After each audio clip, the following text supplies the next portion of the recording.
Olá, lindões e lindonas, tudo bem com vocês? Vídeo respondendo as perguntinhas. Eu abri o notebook, mandei as perguntinhas pra mim pelo WhatsApp, pro meu próprio grupo que tem eu e eu no meu grupo. E eu vou ler as perguntas e vou respondendo aqui com vocês. Eu trouxe esse vídeo uma vibe bem 2019, quando eu ficava no meu quarto de noite, com as minhas luzinhas ligadas, respondendo a perguntinha de vocês. Então essa aqui é a vibe desse vídeo, é essa vibe aí. Se você é do tempo antigo, você vai lembrar. Se você não é, não se preocupa, você vai participar agora. Tô dando uma olhadinha que meu tripé tá meio torto, né? Mas é o que tem pra hoje, gente. Então, vamos começar. Eu queria que o tripé ficasse direito, né? Tá bem torto, inclusive. O que tá acontecendo? Querida, você tá bem? Você precisa de ajuda? Tá, gente, vai ficar um pouco torto. Vamos começar. Eu botei 2 caixinhas de perguntas em dias diferentes pra gente conseguir pegar um pouco mais de perguntas e perguntas diferentes também, né? Então eu vou lendo, vou perguntando. Eu ia colocar aqui na edição, mas eu vou ler. Eu não vou falar o nome da pessoa, eu vou falar o nome da pessoa, depende. Se for uma pergunta que eu não deveria falar o nome da pessoa, eu não vou falar o nome da pessoa. Como é o estudo de criminologia? Em qual área depois você irá atuar? Gente, a criminologia é um estudo da criminalidade, tá? Então, depois você pode trabalhar em delegacias, escritório de advocacias, enfim, algumas empresas. A ideia básica, assim, é o estudo da psicologia e do direito. Então, a gente vai, assim, lidar mesmo com as situações de entender o que leva o criminoso a cometer, qual é o transtorno, a motivação, enfim. Esse é descobrir um pouco mais sobre o criminoso, sobre o crime, como acontece. E eu gosto muito dessa área, então provavelmente vou ficar muito feliz se eu conseguir trabalhar nessa área, tá? Se não, eu vou prestar concurso. Não sei se já falei isso pra vocês, mas não sei se você que fez a pergunta sabe disso. Pretendo prestar concurso, tá? Essa pergunta parece boa. Bah, você acha que ainda existe um homem que preste? Eu perdi as esperanças. Gente, bem recentemente, eu tinha aquela coisa automática de falar assim, ninguém presta. Eu não presto, ninguém presta. Isso aqui é a prova de que não presta. Aí compartilhava com a minha irmã, com as minhas amigas, aqueles caras bem comprometidos e que não prestavam.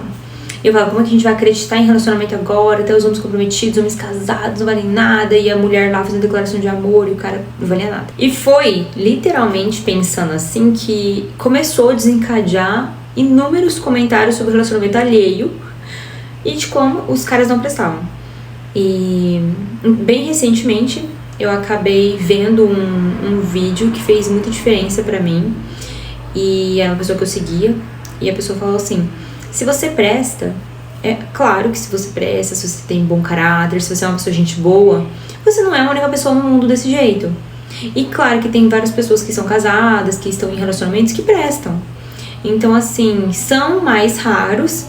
E é por isso que a gente acaba percebendo quando uma pessoa não presta com mais frequência, né? Porque é raro o que presta acaba saindo em vantagem. Você olha um relacionamento de um cara que é super legal, você fala, poxa, eu queria que meu namorado fosse assim, queria encontrar um cara assim. E no fundo a gente não sabe como é a realidade daquele casal. Mas que as pessoas mostram de saudável, a gente fica meio que cobiçando, né? Eu queria isso também, hoje em dia tá difícil encontrar isso, enfim. Partindo desse princípio de que eu não sou a única pessoa no mundo que presta, porque se você for olhar pra mim, eu tenho muitos defeitos, e com certeza, pra algumas pessoas, eu fui uma pessoa que talvez não prestasse. Eu não gosto da Bárbara porque ela usa roupa curta, porque a Bárbara ouve música do mundo, porque a Bárbara faz isso. Existe um julgamento de que talvez não prestar seja ligado a isso.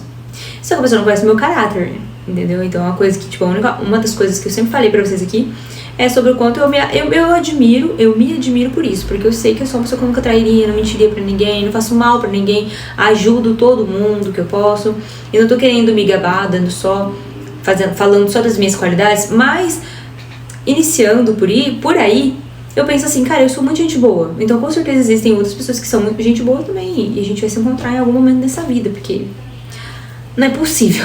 O que mais te irrita e o que gostaria de ter feito antes? O que mais me irrita é gente muito lerda, situações que demoram muito pra resolver e pessoas que não conseguem resolver um problema causado por elas e, tipo assim, fica na sua... Por exemplo, aconteceu uma coisa comigo, eu preciso de uma outra pessoa para resolver, e aquela pessoa não pode resolver, não consegue resolver, faz pouco caso para resolver. Me irrita muito. Então, por exemplo, é atendente de telemarketing, coitados. Atendimento de loja, quando dá BO. Esses dias mesmo eu tenho que contar. Comprei na Cacau Show, aquela do Harry Potter, aquela caixa, custou um rim, assim, eu cortei, dei o rim, assim, pra eles, e cancelaram a minha venda quando eu já tava indo buscar.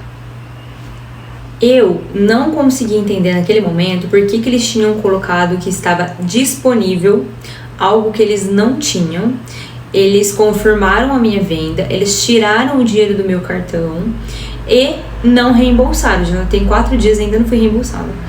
E aí eu fiquei muito puta no dia, gente, de coração mesmo. Eu fiquei muito irritada. Eu falei, cara, como que vocês pegam tal coisa que vocês não têm e vocês vendem? E é um... Ai, gente, eu fico muito irritada com essas situações. Tipo, não tem disponível, não coloca disponível, não faz a venda. Antes de confirmar a venda, entra em contato com o cliente e fala, olha, a gente não tem... infelizmente não vai chegar, ou vai chegar daqui uns dias, você quer esperar? Não, esperaram pegar o dinheiro, confirmaram a venda, deu tudo certinho, pegou o dinheiro do meu cartão, saiu lá o dinheiro do cartão, não voltou, não fui reembolsada. Entrei em contato com o pessoal, não podia fazer nada, não sei fazer, não dá pra fazer nada, você tem que esperar, agora a venda vai ser cancelada automático, não sei o que.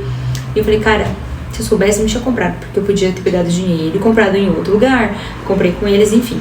Então isso me irrita muito, situações que as pessoas não conseguem resolver, um problema que não deveria nem ter acontecido, né? Sou um pouco chata e grossa nesses pontos. E o que eu gostaria de ter feito antes? Eu gostaria de ter feito a faculdade antes, mais nova, mas era um sonho que eu ficava escondendo muito, então não falava pra ninguém. E apesar de não ser necessário, teria tirado carta antes também. Acho que seria... Eu não sei se eu consigo fazer o que eu queria fazer aqui. Ai, consegui. Vamos pro próximo. Próxima pergunta. Tô aprendendo a mexer aqui. Calma, galera. Calma. Por que você gosta de feios? Essa pergunta é de uma amiga, da minha melhor amiga, que mora no Paraná. E, gente, é uma história super específica, assim, sabe? Não dê chance pra feio. Nunca dê chance pra feio. É uma regra basilar, assim. Eles vão fazer você ser a feia da história. Gente, é típico. Eu não acreditava nisso até passar. Você dá uma oportunidade pra uma pessoa que você acha que ela é gente boa, e ela age como se a feia fosse você. Enfim. Homens feios, me desculpem. A partir de hoje, eu me recuso. Você também tem a sensação que depois da pandemia, 2020, estamos vivendo outra realidade? Gente, sei lá, não. Eu acho que não. Pra mim, assim, nada mudou pra pior. Eu acho que muita gente acabou se perdendo, né, na questão da pandemia, em questão financeira, trabalho, o psicológico mesmo. Mas comigo não. Eu sempre fui louca. Tipo de filme preferido. Eu gosto de suspense, comédia romântica. Não gosto de terror, não gosto de dorama. Gente, eu não suporto dorama. Descobri sendo obrigada pela minha irmã a assistir dorama. Não suporto, odeio. Às vezes eu consigo ver um pedacinho, mas, gente, pra eu pôr sozinha na minha casa dorama, nunca na minha vida. É muito chato. Eles demoram pra falar. Eles são, muito infantilizados. Eu tenho uma irritação com essa coisa de gente que se fazendo de bobinho, muito infantilizado. Gente, eu não tenho paciência, eu sou muito direta em tudo na minha vida, e dorama me irrita por isso. Por exemplo, uma menina que é uma atriz de 30 anos só fazendo papel de uma menina de 16. Eu não consigo ver ela como uma menina de 16, eu vejo ela como uma menina de 30. E aí ela fica com aquelas coisinhas tipo assim, presente pra você, eu gosto de você, meu... E aí ela é feia só porque ela usa óculos. Cara, eu uso óculos. Isso explica porque numa época eu sofri bullying pelo pessoal da China. Não sei se vocês lembram dessa história. Eu trabalhei com o pessoal da China e eles falaram que eu era feia. E eu não era feia, eu só usava óculos. A não ser que eu sou feia, não sei, né? Porque eu me acho feia. Eu nunca passei tanto sofrimento, humilhação, como eu passei com esse pessoal. Então eu acho que deve ser bem da cultura dos asiáticos. Às vezes acharam as pessoas feias pelo cabelo enrolado, por usar óculos, que foi o que eu cheguei a comentar com vocês naquela época lá. Mas enfim, eu acho coreano um pouco infantilizado demais pra mim. Você já assistiu CSI? Já que você estuda criminologia? Assisti CSI, mas não porque eu estudo criminologia, porque eu gostava mesmo, sempre gostei de casos criminais. Você tem fios de cabelo branco ou impressão? Tenho muitos, eu tenho uma mecha aqui, ó, bem vampira. Não pretendo pintar o cabelo. Quando tiver muito branco, a ponto de vir aqui na frente, vou pensar se eu vou fazer luzes acinzentadas no cabelo, mudar um pouco o tom, ir para um mel e puxar luzes, ou se vou pintar de escuro, da cor do meu, ou se vou deixar. Então, assim, tudo uma questão de vamos ver o que vai dar. Além do show do RBD, qual outro show você tem vontade de ir? Como eu falei pra vocês, eu fui no show do RBD, né, gente? Gente, que único, que momento único! Inesquecível, é algo que eu nunca vou me arrepender, nunca vou esquecer, nada vai superar, porque é um show único, nunca mais eles vão voltar, e se voltar, sei lá, acho que não, porque já tem 60 anos esse povo. Então, assim, o melhor show da vida, inesquecível. Eu cantei todas as músicas, eu gritava mesmo, gente, desesperadamente. Então, assim, perfeito. Um outro show que eu tenho essa sensação de que eu ia gostar muito é do Bruno Mars, e é uma coisa mais possível, porque eu acredito que do Bruno Mars vai voltar muito pro Brasil. Então, se numa próxima oportunidade, pretendo sim ir no show do Bruno Mars. Assim, shows que eu me realizaria muito indo: Rihanna, Britney Spears, que é da minha época jovial. De resto, um outro show muito bom que eu fui e eu não esperava foi do Capital Inicial. Eu não era fã de Capital Inicial, gostava de algumas músicas, mas foi um show muito bom.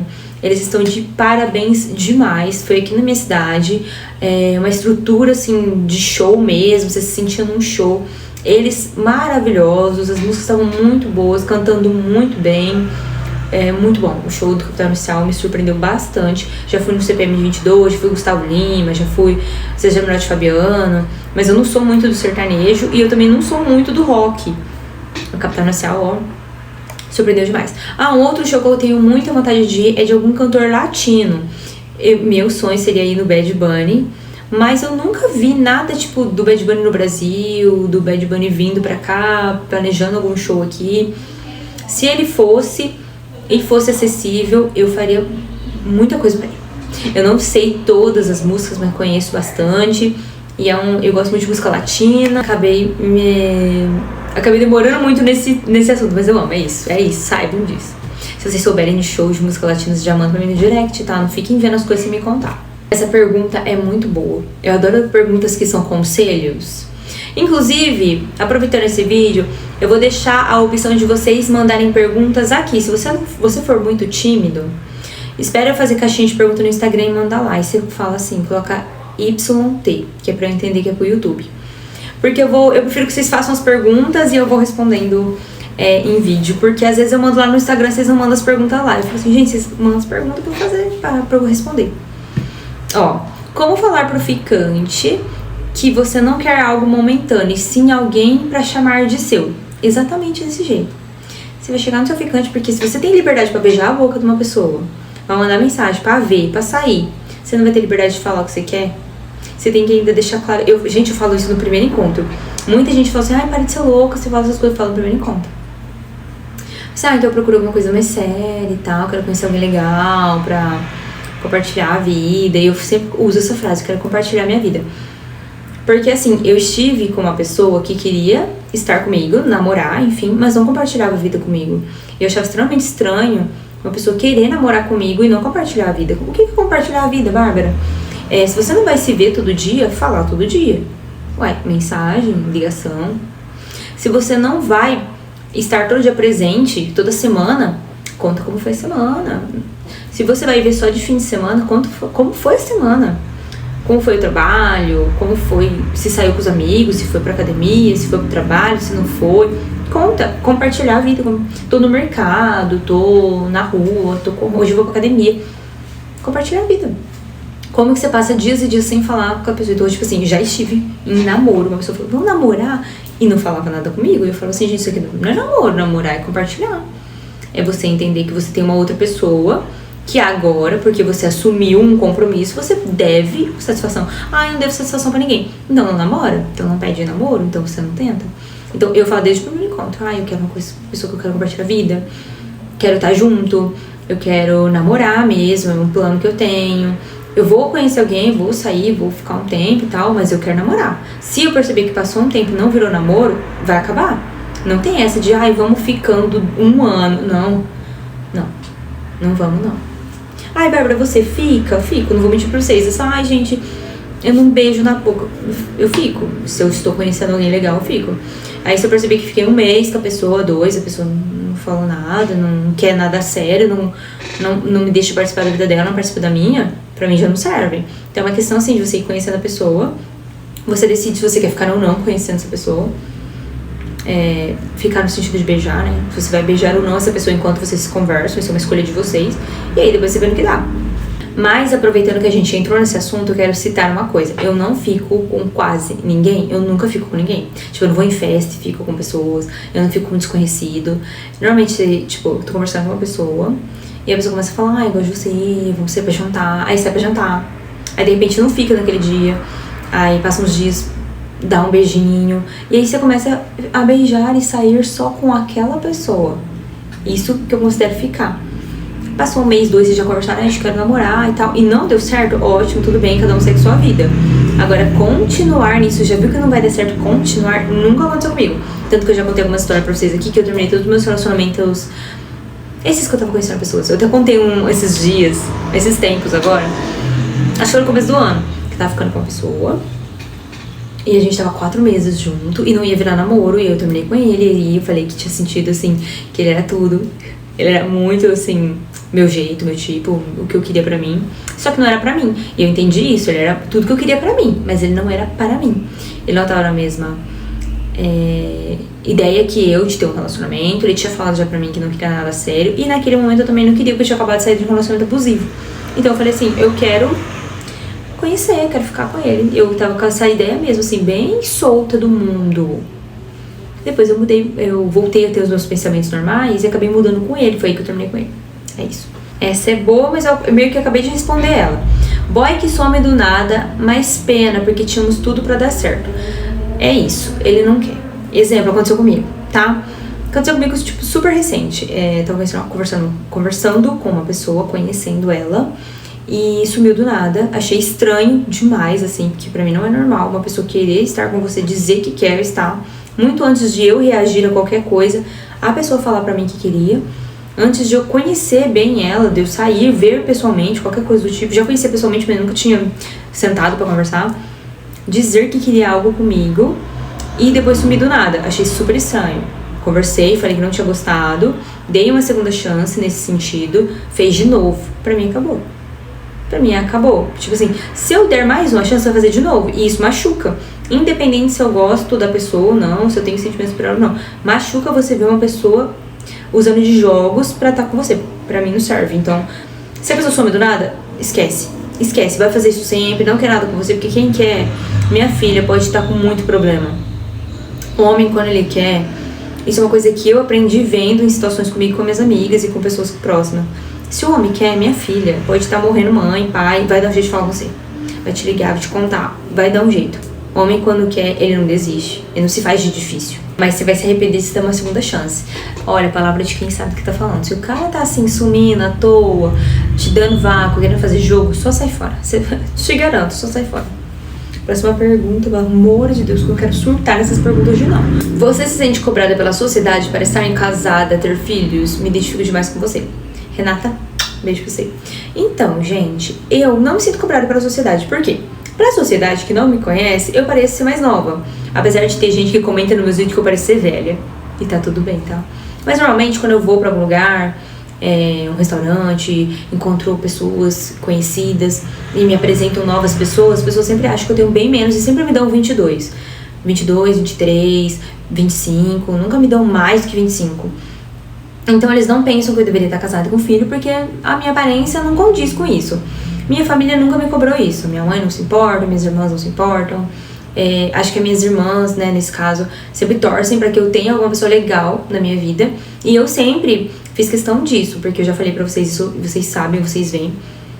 Não tô querendo fingir nada aqui, gente. Eu sou muito feliz sozinha. Eu amo a minha vida, eu amo as minhas coisas, eu luto muito pra ter tudo. Quando eu quero alguma coisa, eu me viro. Se eu quero ir pra algum lugar, eu vou. Então eu tenho a minha vida que ela é muito boa. E não é porque eu gosto da minha vida sozinha, que eu faço várias coisas sozinha, que eu consigo fazer isso tudo muito feliz, muito bem, que eu não quero ter alguém. Eu quero, sempre foi meu sonho casar. Só que eu não quero por qualquer pessoa. Eu poderia tapar um buraco, pôr uma pessoa para ir para lugares, viver coisas de casal, mas eu ia ser infeliz. E eu quero ser feliz de verdade. Então eu quero encontrar uma pessoa que eu amo de verdade, que eu sei que me ama de verdade. Eu sou muito observadora, então eu sei quando uma pessoa não quer mais estar comigo. Eu sei pôr limites. Se eu precisar ir embora, eu vou. Eu aguento muita coisa. Eu fico numa relação tentando fazer dar certo, mas quando eu vejo que não tem jeito, eu sou a primeira a sair fora. Porque eu sei, tipo, às vezes as pessoas falam assim, você é muito exigente, você deveria ter ficado e ver o que vai dar. Porque uma vez eu falei que tava gostando de uma pessoa e falei assim, você terminou, poderia ter dado certo. Não teria dado certo, gente. A gente sabe, a gente sente. A gente só fica por teimosia. A gente fica por teimosia. A gente fica pensando assim, não, mas você sabe que não vai dar. Você sente que não vai dar. E você fica lá. Então eu já fiz isso várias vezes, né? De ficar no relacionamento, tava vendo, tava meio estranho. Gente, são tantas camadas. E você vê naquelas camadas, você assim, gente, isso não é normal. E você lá. Então, pra mim, hoje eu tenho todas as coisas bem pontuadas. Sou exigente mesmo, gente. Sou mesmo. Se eu quisesse estar com alguém, eu tava. Mas não é esse o ponto aqui. Essa pergunta é muito boa. Eu tenho até um certo medo de responder ela, mas vamos lá. O que você acha dos homens afeminados? E o que tá acontecendo com os homens não chega mais? Não entendi muito bem, mas tá. Vou responder só a parte dos homens afeminados, que foi o que eu entendi, o que eu acho. Gente, eu não acho legal, não. Tipo, se você for hétero de verdade e você é meio afeminado, você não me conquista. Você pode conquistar outro tipo de mulher, ou sei lá, mas não. Porque eu sou velha, não tô falando de idade, tô falando de pensamento mesmo. Que homem é homem, mulher é mulher. Se você é hétero, né? Se você não for hétero aí, você, beleza. Mas o que vai me atrair por ser hétero, eu quero um homem hétero, né? Eu quero um homem que pareça com um homem que fale como um homem que tenha atitude de homem, um homem que não tenha jogos, o que quer falar pra mim vai falar, não tem um rodeio, não tem uma mentira, não tem uma enganação. Um homem que se comporte como um homem. E se está comigo porque gosta de mim, me trate como uma mulher que ele respeita. Até porque isso é o mesmo que eu faço. Eu não tô, tipo, exigindo coisas que eu não tô dando. É a mesma coisa, que é retribuição. Uma coisa que aconteceu também comigo foi eu ter saído com um rapaz e a gente tava se conhecendo. O amigo dele me xingou e ele não fez nada. E naquele momento eu percebi. Assim, não. O meu marido não deixaria um amigo dele falar assim comigo. O meu marido não agiria dessa forma. O meu marido iria me proteger, independente do que ele ia usar pra me defender. Se fosse chegar em mim e falar assim, olha, desculpa ele porque ele ultrapassou os limites. Ai, desculpa porque ele não sabe o que ele tá fazendo. Ai, porque ele tá bêbado. Ai, não sei o que. Ai, ele tá com um problema na família dele, por isso que ele agiu assim. Independente. Ele ia olhar pra mim e falar, pedir desculpa pela atitude do amigo dele e falar pra mim, isso não vai se repetir, porque, tipo assim, se ele fizer isso de novo, eu vou conversar com ele, qualquer coisa. Ou conversar comigo, não fala assim. Não fala assim com ela, não fala assim dela. Enfim. Então, uma coisa que eu comecei a fazer, e não faz tanto tempo não, me questionar se meu marido faria. Meu marido deixaria uma pessoa me responder desse jeito? Meu marido me trataria dessa forma? O meu marido deixaria eu sentir essa sensação por uma atitude dele? Pronto, gente, isso resolve. Isso responde a maioria das nossas perguntas. É só você questionar, se aguentar o marido desse jeito, Bárbara, eu não queria que meu marido me tratasse assim. Então pronto, o seu namoradinho, o seu ficante, o seu conversante tá te tratando assim. Acho que não é bom pra você.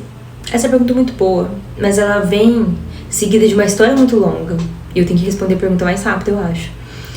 O que te motiva a se arrumar logo depois de um término de relacionamento? Vamos lá, primeiro ponto. Quando eu terminei um relacionamento abusivo, que eu não estava bem da cabeça, eu comecei a sair muito para lugares que eu não deveria. Por que eu não deveria? Tinha algo que me impedia de ir? Não, só não fazia parte do que eu gosto, do que eu sou. E não era o meu lugar, gente. Simplesmente eu não me sentia realizando um sonho, ou amando aquele lugar. Eu sentia só que eu não tava lá. Muitas vezes num sentimento de vazio mesmo, num sentimento de o que eu tô fazendo, quem sou eu? Esse tipo de questionamento mais sobre mim do que sobre outro. Eu tinha saído de um relacionamento abusivo, minha cabeça estava muito ruim. Então, eu me arrumava muito e saía muito. E não era legal pra mim, não acho que seja um ponto bom. O que me motiva a me arrumar hoje, que já faz um tempo, né, e tal, me arrumo quase sempre, todo lugar que eu vou, não gosto de sair desarrumada, me arrumo pra mim, quando eu não tô me sentindo bonita, porque tipo, lavei o cabelo tá secando, tô sem maquiagem, tô com espinha, tô com alguma coisa que eu não me sinto muito bem, eu fico pensando assim, não, depois eu me arrumo e tal, eu gosto de estar bonita pra mim. Sempre tomo aquele banho caprichado, passo perfume, me ajeito, gosto de estar. Se eu perceber que tem algo no corpo que eu não gosto, vai pra academia, treina, faça coisas pra se sentir bem. Logo quando você termina o relacionamento, é super normal você estar pra baixo, é super normal você não querer fazer essas coisas, é super normal você estar triste, perdida de você, porque você tava numa relação que eram duas pessoas, que você fazia tudo com aquela pessoa, que era uma rotina a dois. Isso mudou, agora você tem que voltar a se encontrar. E a gente sempre se perde, e sempre tem que voltar a ser a gente. Tem muita gente que fala assim, no relacionamento você tem que ter sua vida individual. Eu também acho, super concordo. Você tem que ter sua rotina de treino, suas amigas pra sair tomar um café, ir para lugares que você gosta de ir, de repente um cinema sozinha, uma caminhada, uma coisa, eu acho.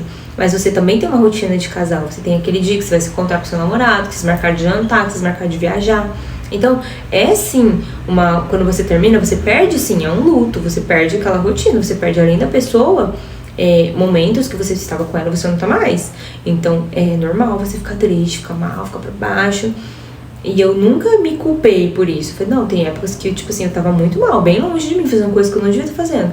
Mas foram necessários pra, de alguma forma, eu entender que aquilo não era eu tinha que me reconhecer de novo. Então, se arrumar por esses motivos, por você, é a prioridade. Mas entender que também é normal você não querer. Essa menina me mandou 2 perguntas. É a mesma continuação. Como ter coragem para encerrar ciclos? Como sabe que é a atitude correta? A pergunta é justamente por me inspirar muito nas suas mensagens. Te acho muito corajosa. Ai, gente, nem sempre, tá? Pra mim é fácil encerrar um ciclo, e eu sei que tenho que encerrar, porque eu já tentei de tudo e não funcionou. Então, por exemplo, assim, eu não vou ficar 1 ano, 2 tentando, mas eu vou ficar 1 mês, 2 tentando. Se eu perceber que meu relacionamento de 7 meses não tá legal, e eu tento por mais 2 meses pra ver se ele fica legal e ele não fica, como é que você tenta? Eu faço melhor, eu faço as coisas melhor, por exemplo, vou ser mais atenciosa, vou prestar mais atenção no que tá sendo dito, vou ver se nossos planos estão batendo, vou ver se a pessoa realmente está gostando de mim, se está interessada em fazer as coisas junto comigo. Nesse momento eu tô tentando analisar, tô observando, mas vai dar certo. Converso e explico o que eu não tô gostando, e aí eu vejo a atitude da outra pessoa. Não faz questão, some, trata mal, enfim. Várias atitudes que as pessoas têm que você percebe que ela não tá muito interessada. Então encerrou e pra mim encerrou. Se eu terminei e a pessoa veio atrás de mim, quero voltar, normalmente pra mim não tem volta. Normalmente. Eu já tive situações que eu voltei, sim, tipo, terminei o namoro e voltei. Não deu certo. Continuou a mesma coisa que há meses estavam mal, tava péssimo. Então, pra mim, hoje em dia, quando eu termino o relacionamento, pra mim terminou. Mas eu quero uma segunda chance. Gente, tem que ser muito bem conversado pra você dar uma segunda chance, porque a possibilidade de ser exatamente igual, e pra mim isso não funciona. Não funcionou, não vai funcionar. Então eu acabo encerrando de uma forma bem assim, eu encerro mesmo, sabe? Terminei o relacionamento, precisei conversar com a pessoa por algum motivo, converso, trato bem, se for necessário, trato bem, converso, enfim. Mas pra mim acaba, o encanto acaba depois de eu ter tentado. Eu já ouvi muito isso, né? A mulher, ela vai se preparando pra terminar com você. E no meu caso era bem isso, eu ia falando assim, gente, isso aqui não tá legal, mas eu tô tentando. E se não ficar bom, eu não quero mais. Então eu ia colocando, eu acho que é melhor, eu acho que eu não quero isso pra mim. Então eu ia conversando comigo e terminando na minha cabeça, terminando mesmo, sabe? Eu falava assim, não, eu não quero. Eu acho que eu não vou ficar bem se eu continuar com essa pessoa. No meu caso, eu não tava bem fisicamente, psicologicamente, e tinha muitos problemas acontecendo. Então foi um alívio terminar, tá, gente? Então tem casos que é realmente um alívio. Próxima pergunta, já lidou com situações difíceis pensando que não iria conseguir superar? Sim, gente, muitas vezes. Teve algumas situações sérias que eu achava que eu não ia conseguir superar, porque era bem difícil e tal, a situação era complicada mesmo. Eu lembro que teve uma situação que era tão séria que eu tinha crise de ansiedade todas as noites. E eu senti, eu acho que eu já contei isso pra vocês, que eu sentia como se tivesse uns raios na minha cabeça, eu sentia que era tipo assim, um circuito, assim, me danificando o cérebro. Gente, sério, eu passava mal, eu tremia tanto que eu sentia que eu acordava 25 quilos mais magra. De tanto que eu sofria com a ansiedade daquilo não se resolver, que eu não ia conseguir superar aquilo. E aí eu comecei a tentar falar abertamente sobre o assunto pra amenizar. E depois superei, logicamente, né? E algumas situações, por exemplo, eu raramente tenho crise de ansiedade, mas eu tinha muito. Então quando eu tinha, eu achava que eu não ia superar. Eu achava que eu ia ter a vida toda ter aquela sensação da crise de ansiedade, sabe? Que tudo não tem solução, que não tem jeito. Então na época que eu tinha ansiedade era muito assim. Hoje em dia é menos, bem difícil assim. Claro que tem situações que eu acho que eu não vou superar, porque a gente passa por momentos na vida, né? Mas é diferente, tipo, eu fico um dia chateada e depois passa. Bom, gente, eu respondi algumas perguntinhas. Vou tentar voltar outro dia a responder mais algumas. Então deixa aqui nos comentários. E também quando eu colocar a caixinha de pergunta no Instagram, vai lá e manda. Manda mais de uma, manda bastante perguntas. Ficou bastante pergunta pra responder aqui, tá? Então, assim, tem algumas perguntas que eu não consegui responder, mas eu venho aqui numa próxima oportunidade e respondo. E é isso, gente. Um super beijo, fica com Deus e até o próximo vídeo.